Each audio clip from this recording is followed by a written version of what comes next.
I'm back. Sex in the series, the OG, the one that we truly, truly enjoy. And I'm back to review season 2, episode 7, The Chicken Dance. Buck, buck, buck, buck, buck, buck, buck, buck. And literally, that is how I felt when it came to one of the characters, which, surprisingly enough, we should know already, Carrie. This was interesting because this time I noticed the writer again, and it's neither Michael Patrick King, Darren Star, or Jenny Bix. This one was written by Cindy Chupak. And again, I'd never paid attention to the writers back then. It wasn't what I was focused on. I was more focused on the stories. But now that I'm really delving into this series, this is a fourth person that has written, and this episode did have a different feel to it. And I'll explain why right now. Here we have Miranda, who has suddenly become a Charlotte when it came to marriage and relationships. Mm-hmm. Then we have Samantha, which pretty much stayed in her own way in character. She needs to start writing down her conquests because she's forgetting them. Hilarious. We have Carrie, who is the desert, waiting and wishing for any bit and drip of water that Mr. Big can give her. Literally, the chicken and the desert. She behaves as if any little thing that he can give to her, she's like sucking it up like a desert needing water. And Charlotte is going to be seen as a bridesmaid at somebody else's wedding if it kills her. So, she's acting like Charlotte the way she always does. Just with a little bit more pizzazz, a little bit more slutty. Oh, yeah. I've forgotten about this one. And the Charlotte Chronicles. You'll see. So, here we are. Let's get into it. One of my on the fence type of episodes, but it really does bring to light the different types of writers that we have that are writing this series. If only and just like that had that. I do believe there was a writer's room. I do believe Michael Patrick King did take inspiration for whoever the hell was in that writer's room, and they all should have been fired. But we know this already. So, you know what's next? Stay tuned.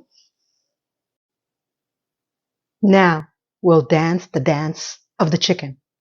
As the scene opens and Carrie narrates that New York has 7 million people, and a lot of them are also visitors, which helps the economy. I can see that. And most single people will not buy a single piece of furniture or hang a picture unless faced with a house guest. That I get. I can totally agree with that. Do you know how hard it is to get furniture? Well, at least back in 1999, I think it's still hard now because unless you're buying it from a place that delivers, which is expensive back then as well, and you're a single person, I know because I moved out when I was 18 years old. I got my own place. I was one of my only friends at that age who actually had their own place. I didn't get any furniture. There's only 2 things that I got, and that was it. I got a bed, and that was hell, and I got a sofa. As long as I had a bed and a sofa, I was allowed to have guests. I would get a table from some area that I can pick up or something I can fold and eat and be fine. But even getting a television is a pain in the neck. There's a lot of walk-ups in the city. And even if you have an elevator, it doesn't necessarily mean that the thing would fit. And let's be realistic. You're not picking up a sofa.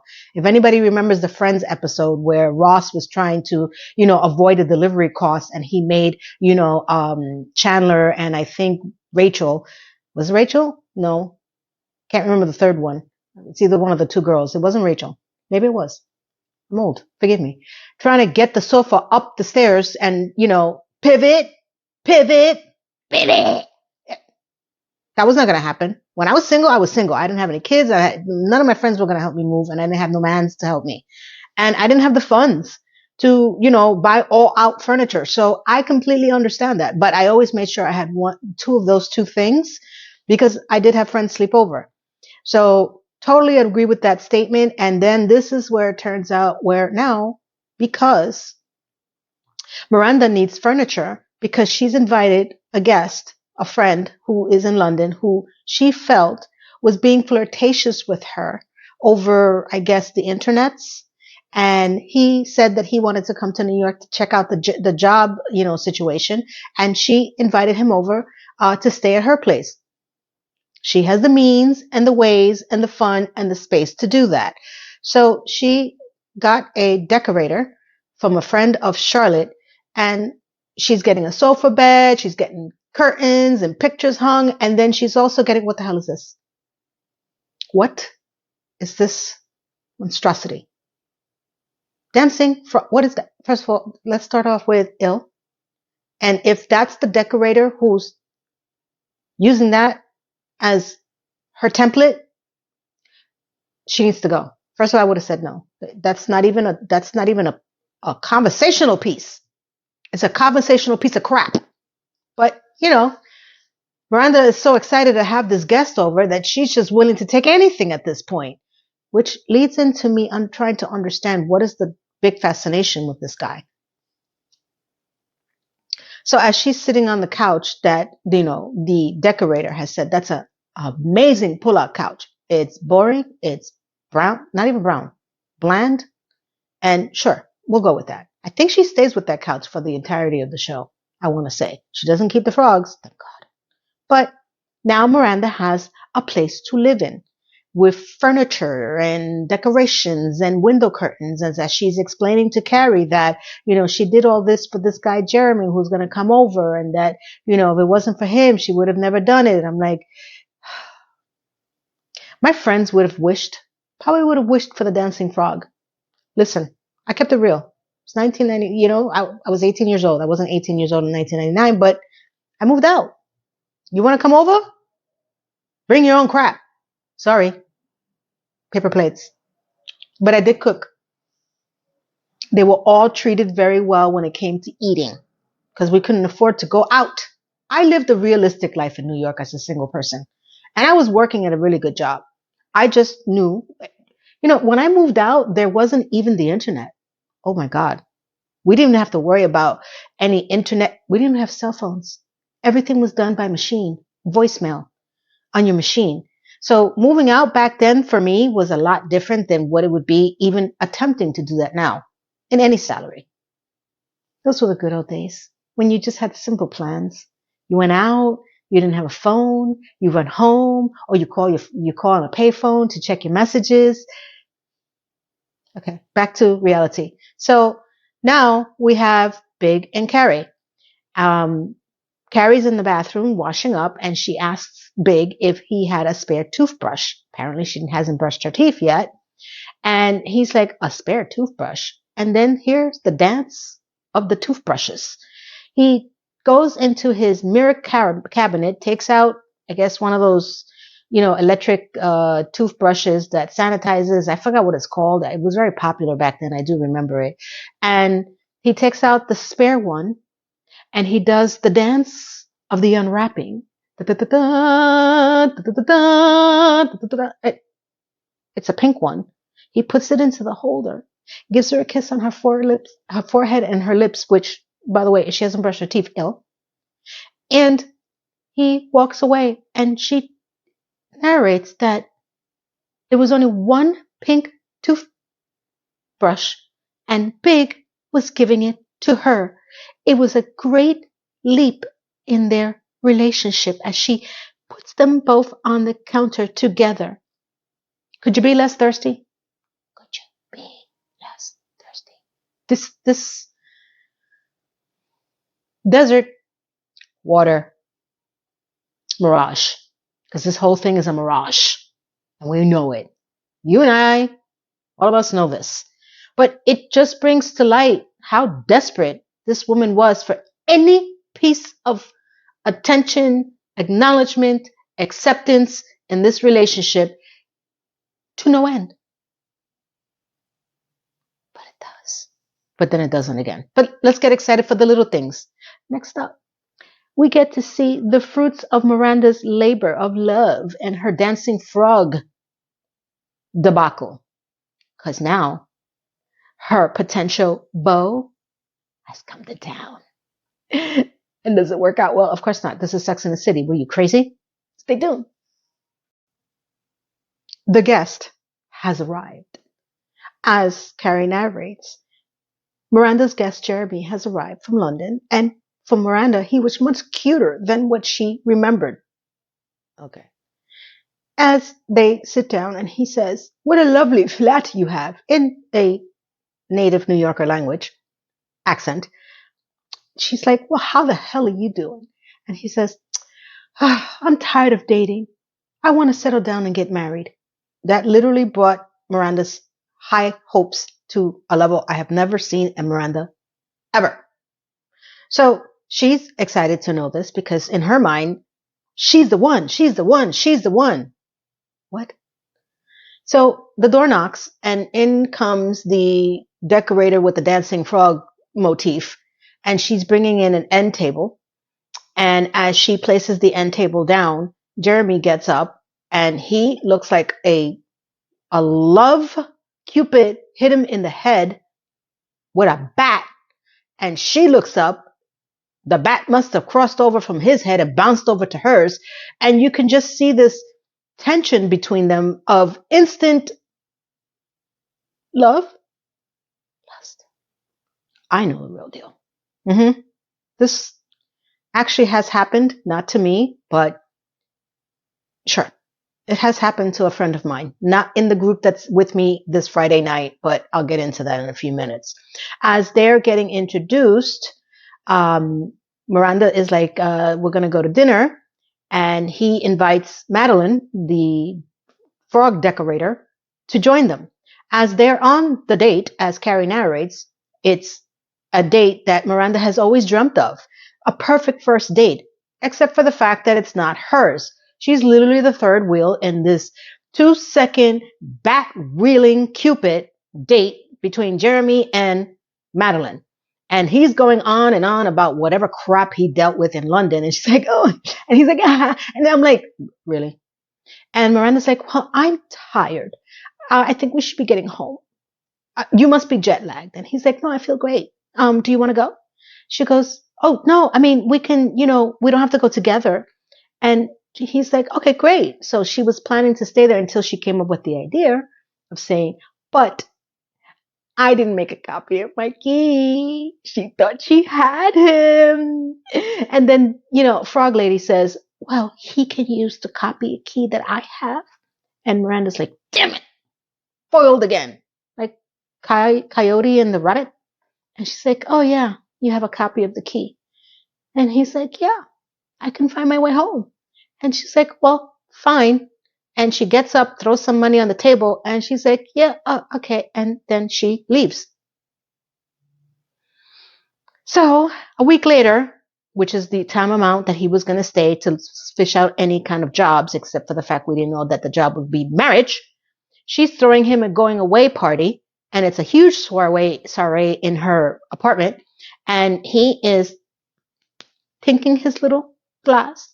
I want to give thanks to my good friend Miranda, who put me up for this entire week. And I heard good friend. I'm like, here we go. And he's like, who threw me this big party? Miranda, my God, I get the message. You want me to leave? You think?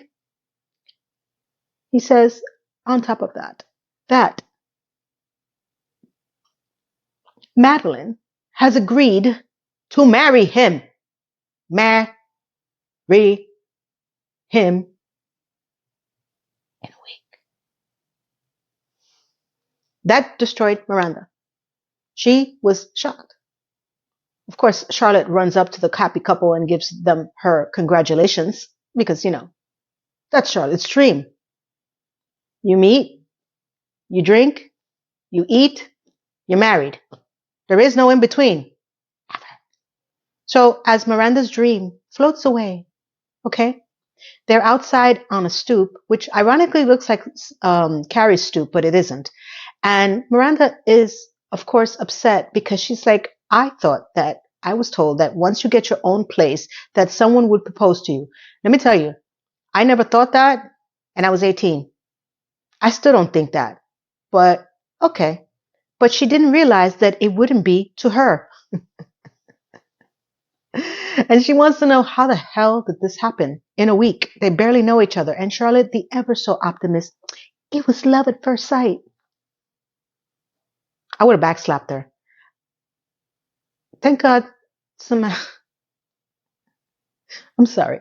Samantha is like, listen, that's not love. That's just two people who have nonstop effing sessions, and it's just heat. They're in heat. And Miranda says, "Yeah, on my furniture." That stopped me in my tracks. I'm like, "What do you mean they were doing it on your furniture? You mean to tell me that they were having sex in her house, on her couch, on her pullout? She didn't take him to her place?" That I found disturbing. Okay. Now, the thing that got me is that poor Carrie says that, you know, as Miranda's complaining that they barely know each other, how did this happen in a week? Carrie's like, well, I just got excited because after dating for a year, I finally got my own electric toothbrush head. Okay. At least she acknowledges that it's an over exaggeration for a electric toothbrush. So as they're sitting on the stoop, this guy shows up and he's like, is this the Biedermeier engagement party? And Miranda's like, it's the stoop down, the awning down the hall, down the street. And it's not an engagement party. It's a going away party. She's putting her foot down. Samantha is looking at him and she's like, I was going to leave the party, but because there were no handsome men, but I think things are changing now. And he takes her by the hand and they walk away. Is this going to come back and bite her in the ass? Of course it is. It's Sex and the City in the most hilarious way that is only true to Samantha.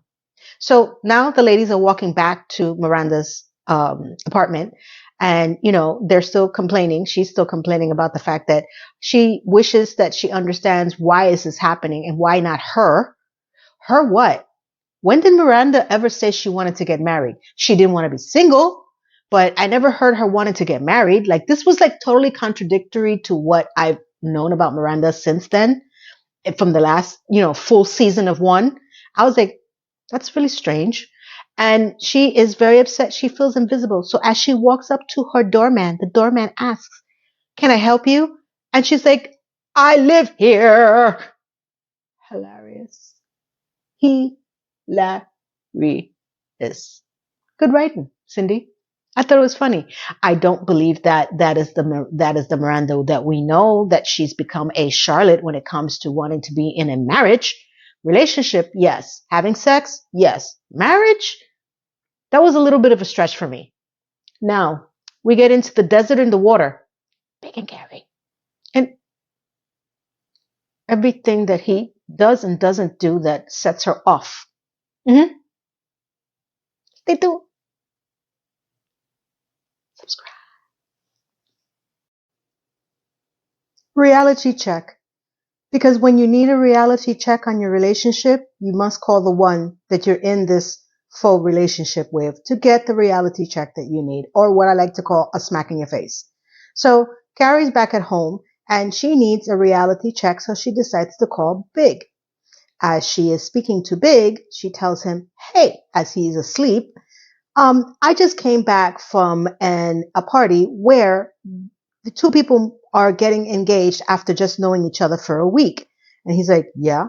And she's like, I don't know. Don't you think that's a little shocking? No, it's a little stupid, but we won't go there. He says, no, this is New York. We've embraced public urination. Sadly, I can concur. You go out of New York. I don't know any other big city. I've only been to Chicago once.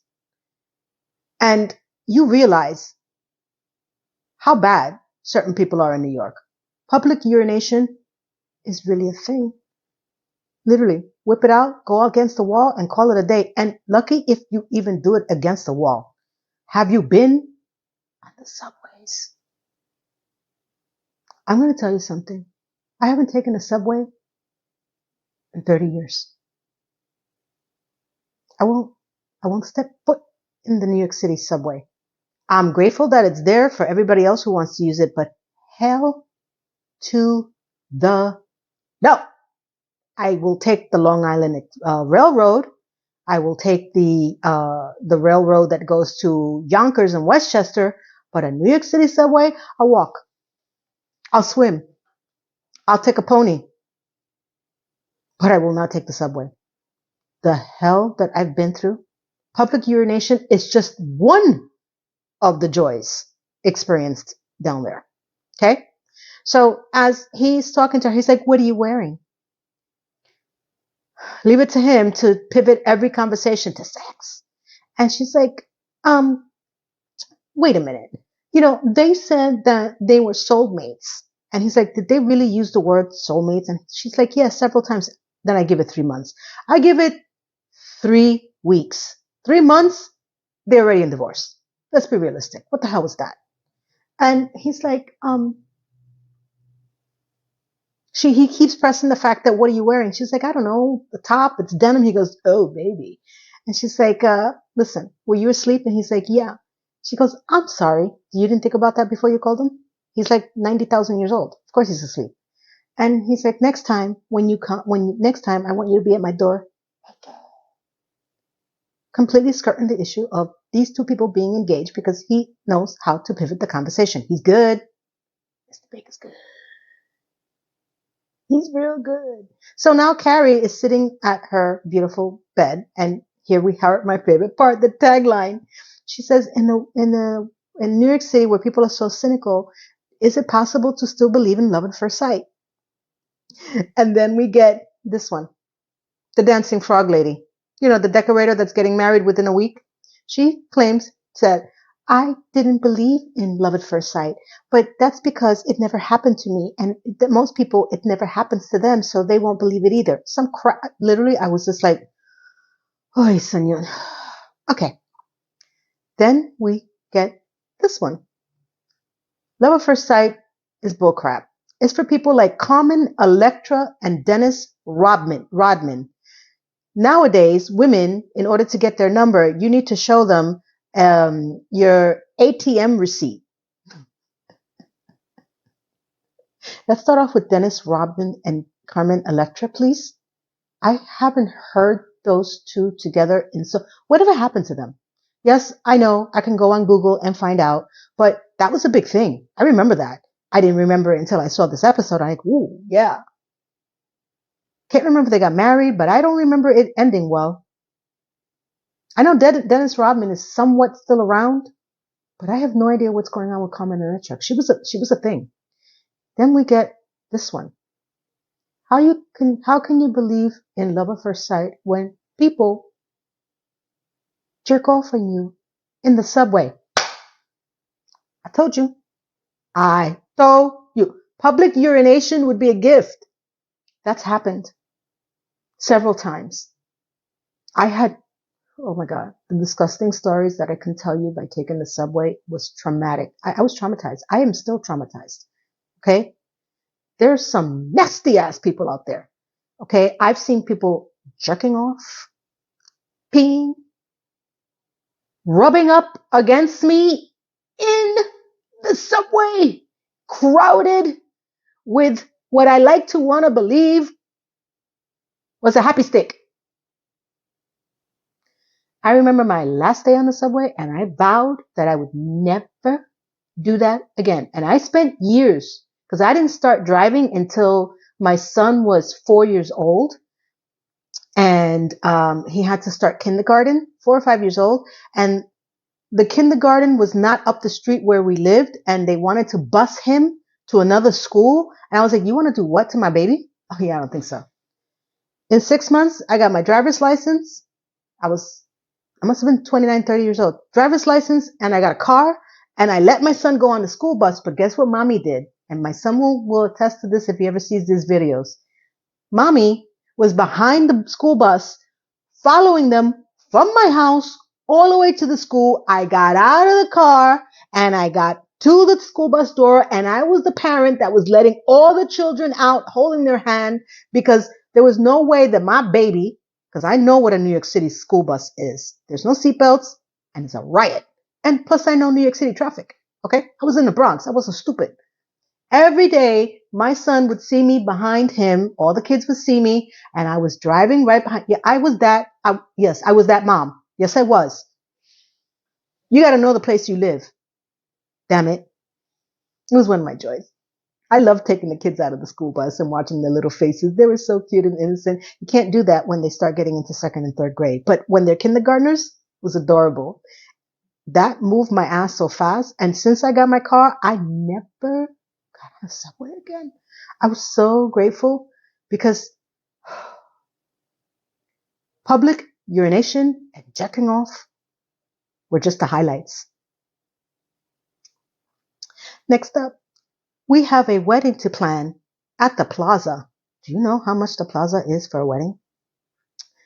Let's figure it out. They do. It's wedding planning season. So Frog Lady is taking Carrie to her wedding planning at the plaza. And she's speaking to the wedding planner as she wants flowers, flowers, flowers, like a Hamptons wedding. I'm thinking to myself, who's paying for this? Do you know how much it costs at the plaza to have flowers, flowers, flowers? Like I had a twitch. Ow. Literally. And she's just giving off orders about how she wants her wedding. And Carrie is so impressed that this woman is able to be in complete certainty and know exactly what she wants. As the wedding planner walks away, she turns around and she says, did you know that Charlotte was going to be my bridesmaid? And Carrie's like, she's so excited. And that I have Miranda as the guest book attendee because she introduced us. And she stops her and says, Carrie, I'm such a big fan of your work. Would you mind writing and reading something at our wedding? And I'm thinking to myself, you know that she writes about sex, right? Has nothing to do with love, which is exactly what happens at the table with the four ladies who brunch, which I love always. Carrie's like, I don't even understand why I agreed to this. I'm a sex columnist. I don't know anything about love. And, I think Samantha says, I hope you said no. She goes, no, I wasn't able to. How could I do that? And Miranda's like, yeah, I can't do it either. And I wish I could say no to being the guest book attendee. So I'm confused. I don't know where this comes from, but okay, we had to integrate the story somehow with Carrie being humiliated. Sex column is writing about love. So poor Samantha says that, well, I may need to get married.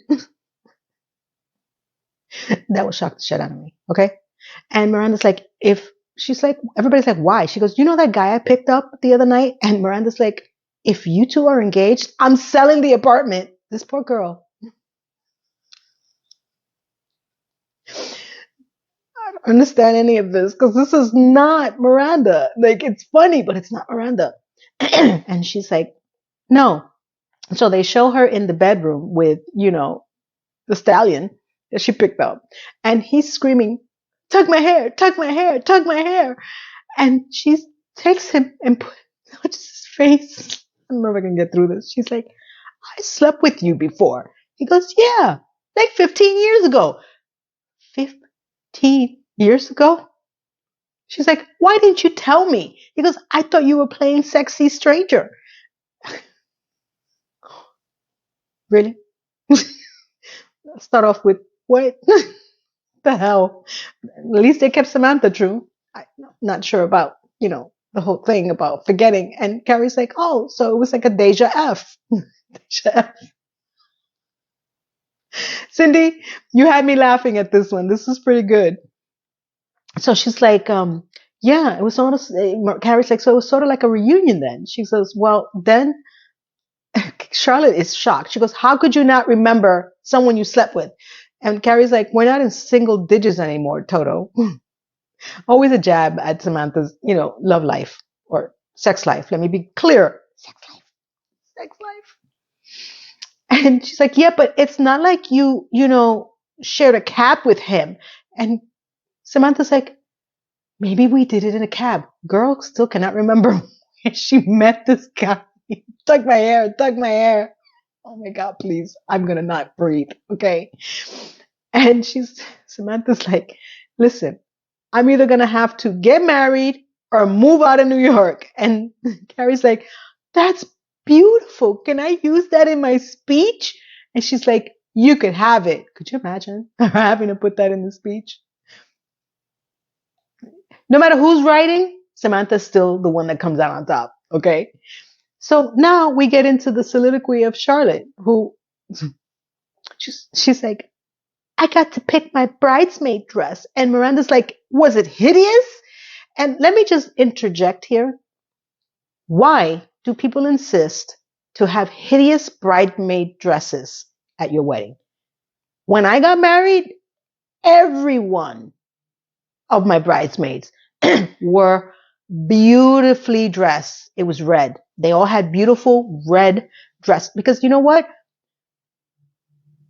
I have pictures to take. Do you see some of the pictures of weddings with these fugly bridesmaid dresses? And I understand that the wedding is to be, focusing on the bride, but how could you focus on the bride when you're looking at the bridesmaids' dresses and they look hideous? I've never subscribed to that.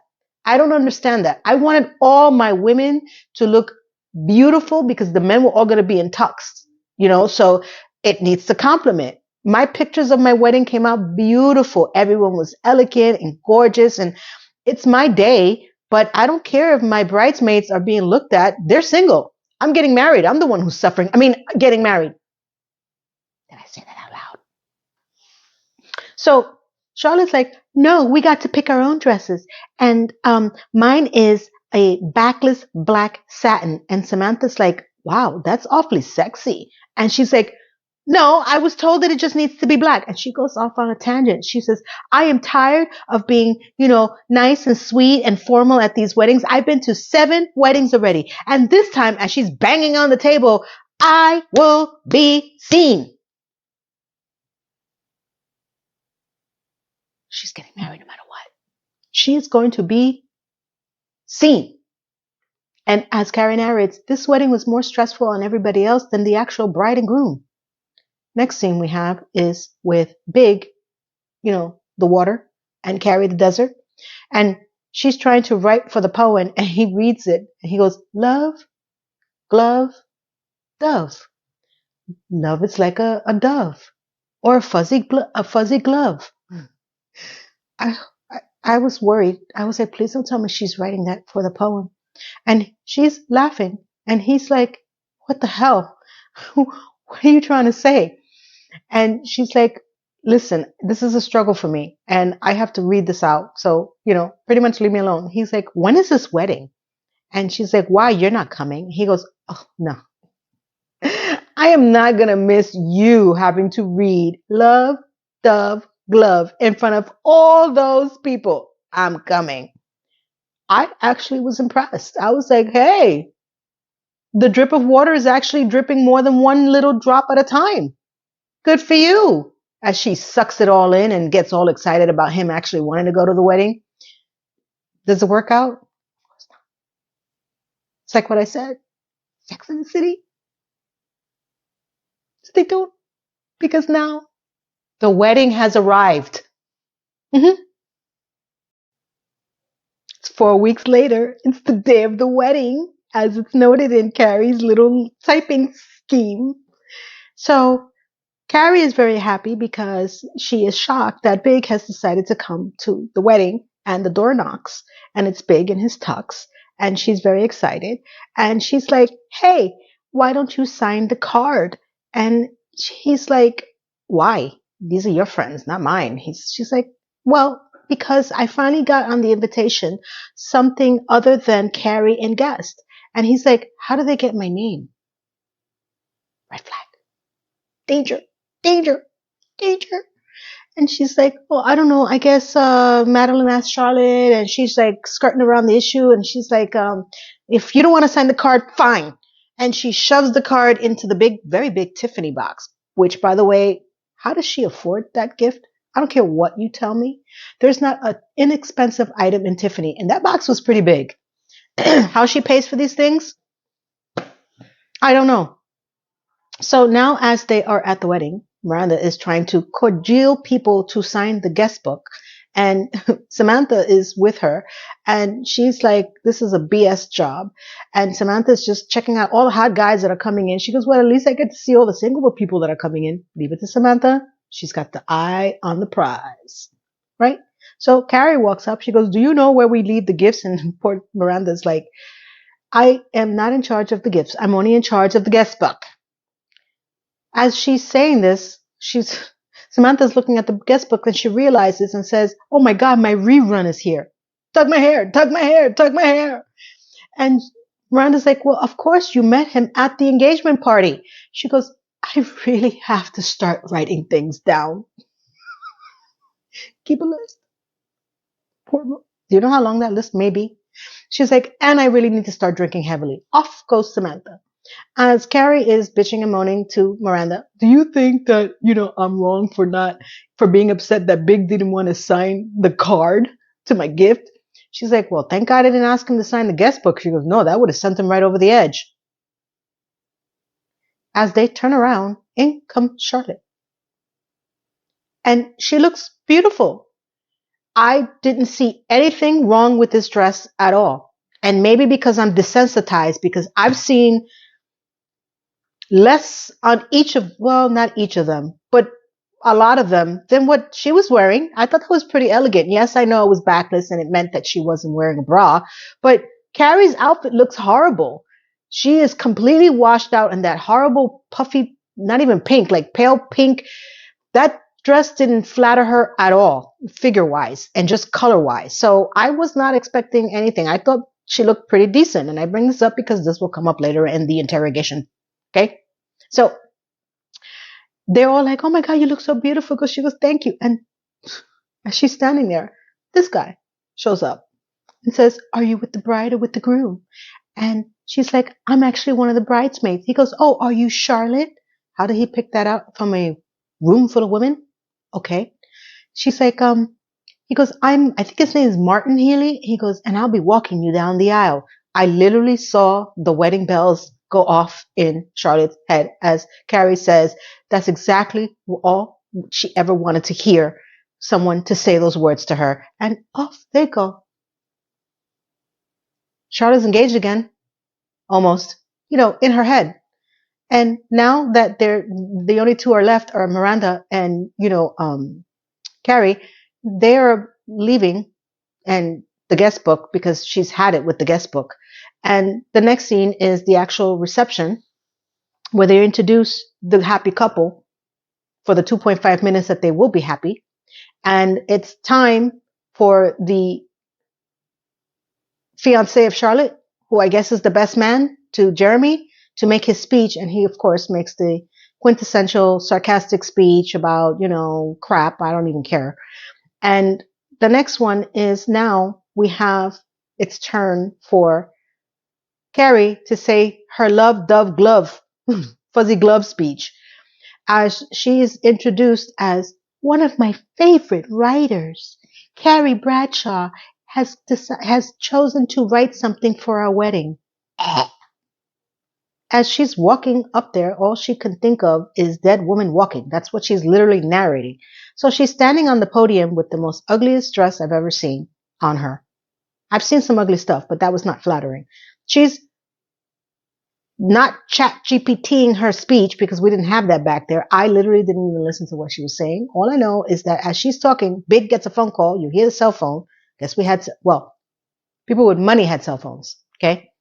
He walks out and she is narrating her mind that she just came to the realization that two people who just met have committed themselves to a faux marriage and she can't even get her guy to sign a card. So then she pretends to,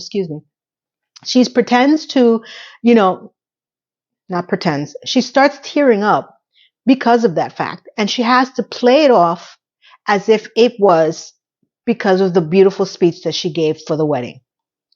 Great. The next scene is that they're all sitting at the table eating.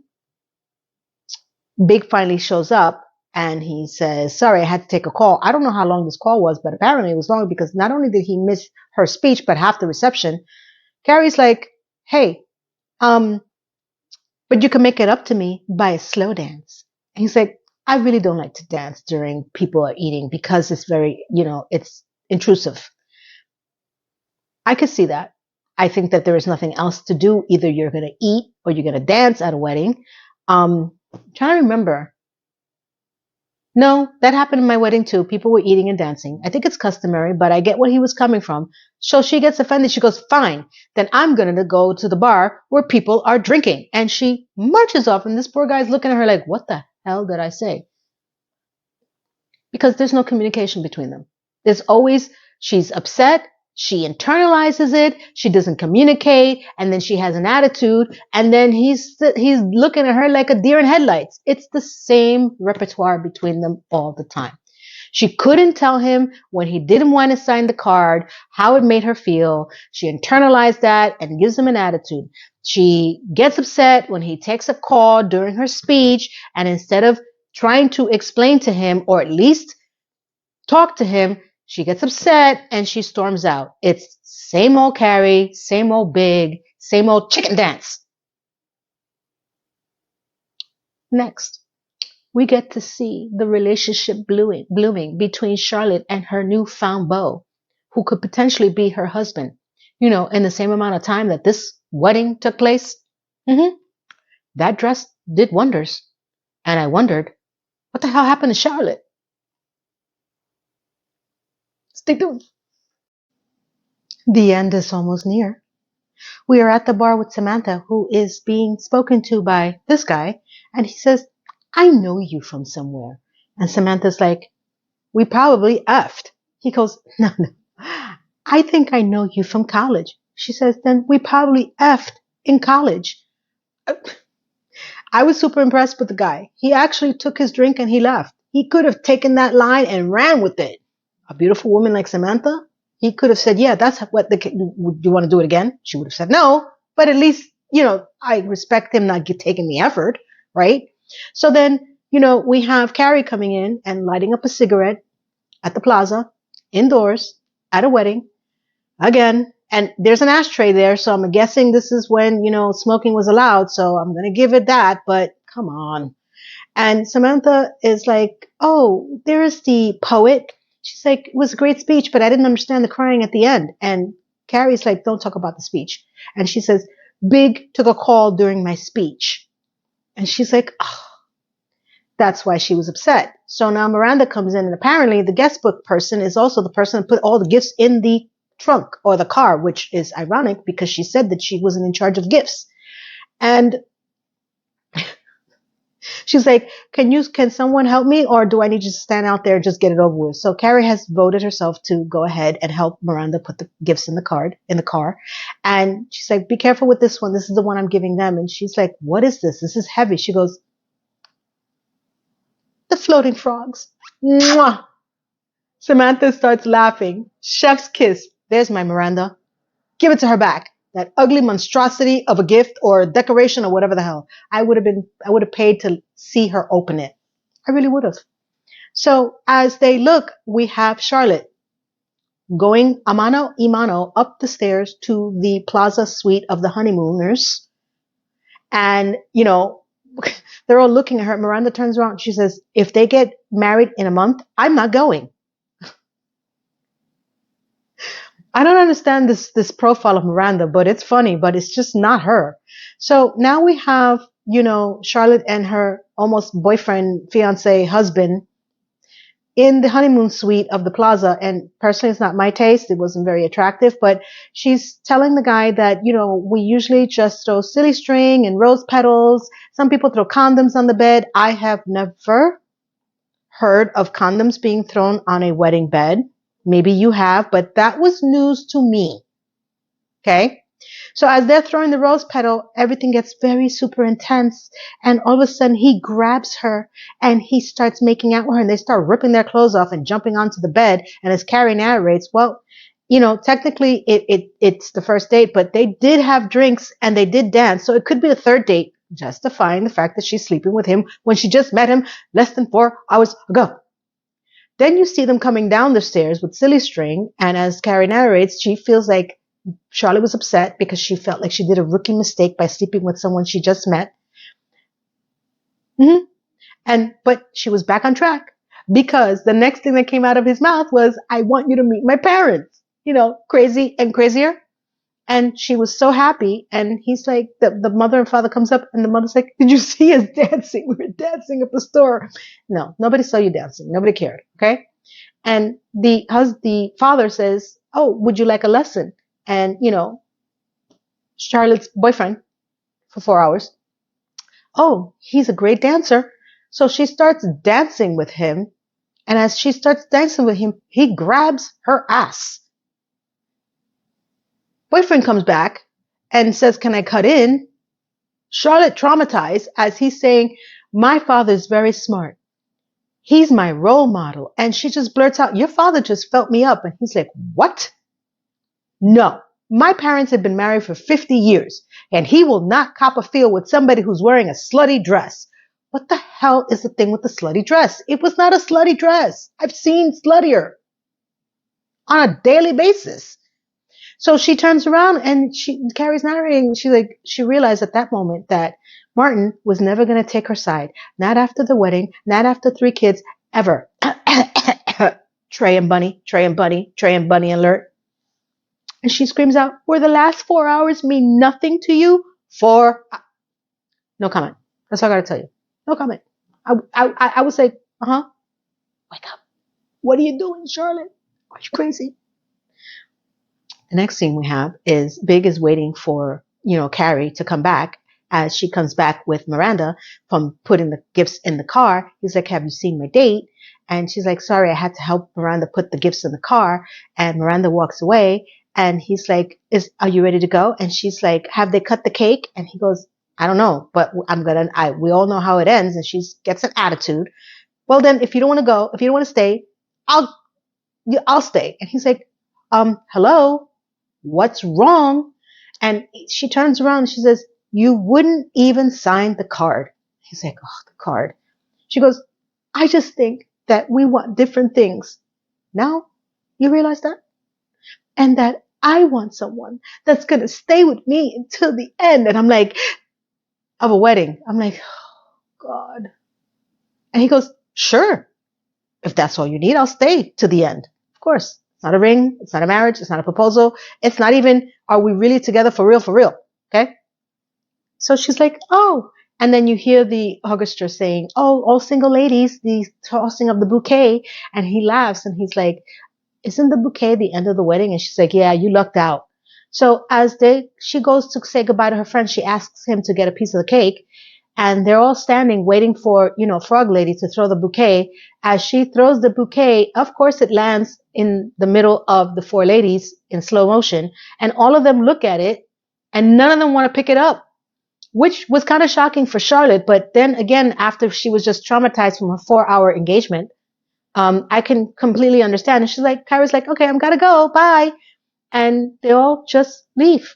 They left the bouquet on the floor. And the next thing you have is her and Big. He got a piece of the cake. And you hear her narrating that, maybe Big and I are more like, let me see if I get this right. I realized that Big and I may not be the walking down the aisle type. Maybe we're more like a fuzzy glove type because I knew I was going to go home with him and have cake. Something crazy like that. And I'm like, so we recycled, reran the fuzzy glove, love, dove speech she was going to give. So they're more like a fuzzy glove.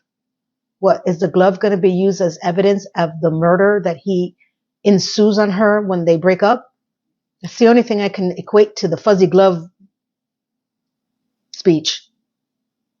I thought that was a stupid ending. Sorry, Cindy. I know you tried, but sure. I mean, it does bring up the fact that, she still doesn't talk to him and tell him the truth. Ow. That's me slapping my hand. That's it. Epilogue. Stay tuned. Epilogue. How does this tie into And Just Like That? Well, interesting enough, it still has the running theme of no communication between Big and Carrie, which is the gold standard between them. What I found different was Miranda's characterization of her wanting to get married. That threw me completely off because I felt that that just came out of left field. It was to tie in the whole relationship, like, I guess, introducing the designer and all that. I mean, I don't know if the storyline would have worked for Charlotte. It would have made more sense for Charlotte because of her desperation of wanting to get married. But I didn't really buy into all of a sudden, she wanted to be in a committed relationship and in love. So I thought that was kind of strange. Because there's nothing that happens after that really until she gets married to Steve. She was fighting relationships and she's always been the downer of the relationship. So it was a little off-putting. Samantha, gold standard. She's hilarious. The rerun, the pull my hair, tug my hair guy, and her having to write things down. She didn't have a big role to play in this, but she was a refresher, cleaning of the palette. Charlotte, what the hell? I'm telling you, she has a little freaky deaky in her. To be sleeping with somebody after not even a date. Let's be realistic. It was a reception of a wedding. She only knew him for 4 hours.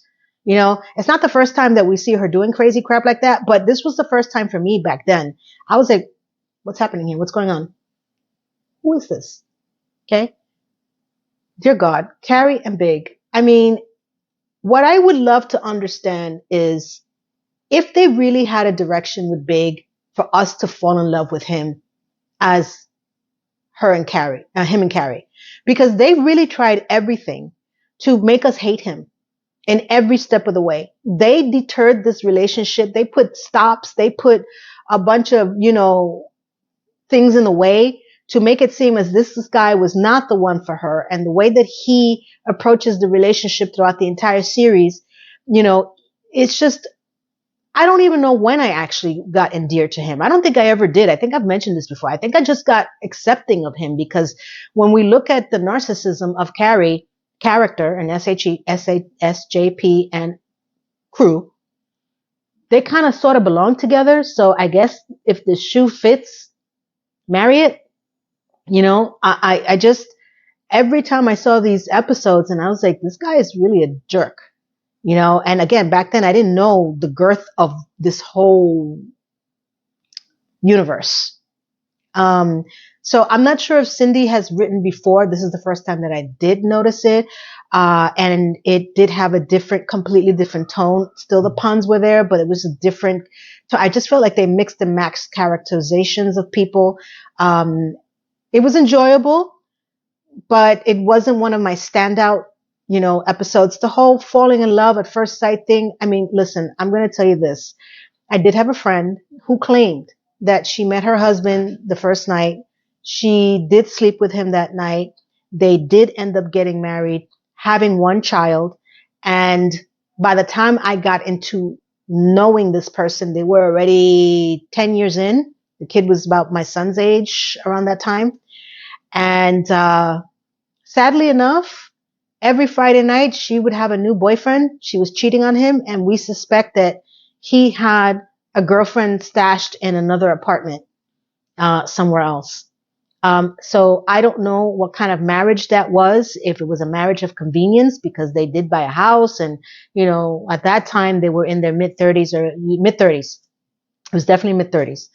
And it was very shocking to me how open she was to us as our friends, what she would be doing with these other men. And she would actively go out because he would have the child on Fridays, and then that was her free day. So she would hang out with us. And I just never wanted to be in that type of relationship. It was very sad. So, love at first sight, sleeping with someone the first day, accepting your relationship and making it what it was. I can't tell you that he knew about what she was doing. I can't tell you if she knew if he had another girlfriend, but there was just something very off. You know, I didn't know them when I watched this episode, but when I rewatch it, she always comes to my mind. Always. Because at that time, rewatching it, I had already met her and I knew her. I was like, whoa, you know, that love at first sight kind of thing, and the acceptance of relationships and how we pivot to make it work. I don't talk to her anymore. Actually, I don't know anything about them. So I don't know if they ever worked it out. And the kid is around my son's age. So I don't know. So God bless him. But that whole storyline about, you know, Cupid hitting him over the head with a bat, I've heard it happen before. Let me know if you've ever met someone like that, a couple like that, or you are that couple. You know, that would be interesting to know if it actually worked out, or you were and then you're not with that person anymore. But it never ceases to amaze me and shock and awe me when I watch this episode, and even revisiting it now. And, you know, as I talk to my girlfriends years later, we always talk about this one thing when we watch it. I'm like, yeah, I wonder whatever happened to them. And I would have loved to have seen a follow up on that. See, these are the storylines that would have been great to have follow up, you know, to connect the two series together, you know, like bumping into them and bumping into her, or figuring out like little things like that, because we were so invested, because for years, so many of us rewatched these episodes over and over again. It would have been a nice little thing, you know, instead of trying to introduce all those other stupid characters. You know, and just like that, as we have stated so boldly, doesn't make me laugh. I can still watch this and make me laugh. I can still find every single episode, even if it's not the entirety of the episode, but there are points in it that are hilarious. So tell me how you felt. If you remember this, if this is something that has happened to you, to a friend, you know about it, I would love to hear the stories, because these stories drive the series, right? Because that's how this actually stayed on so long. So, a couple of things. Thank you everyone that reviewed my last two videos, my Get Ready With Me. I kind of like had to put myself out there. I have done a Get Ready With Me very early on. The video is in my playlist somewhere. It was a concealer for color science, I think it was, and I never did one again. So this was fun. It was different. I enjoyed it. I think I'm going to do more sit down chit chats, Get Ready With Me, have a little bit open discussion, maybe do some live, because again, I'm pivoting.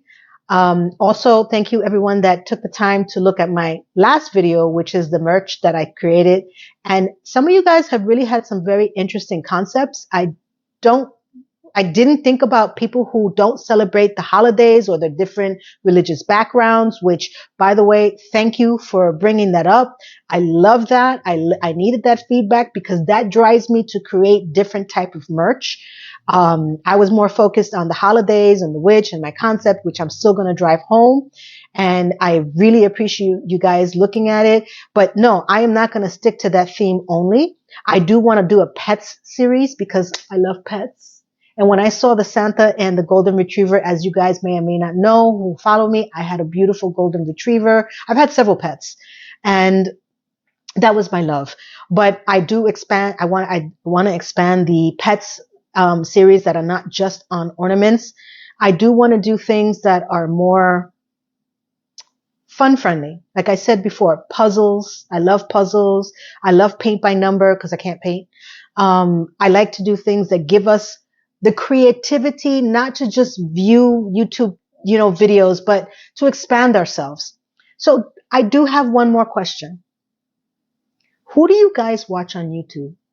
Because my YouTube home page sucks. Okay.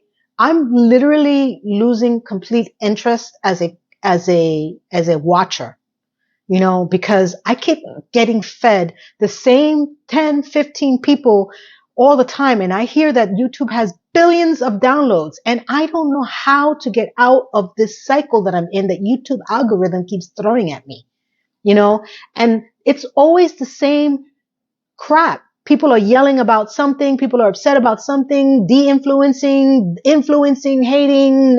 It's like a smorgasbord of crazy out there. So tell me, who else do you watch that you enjoy? So listen, more videos are coming. Thank you, everyone. Have a beautiful, beautiful, blessed day. Goodbye. Mwah.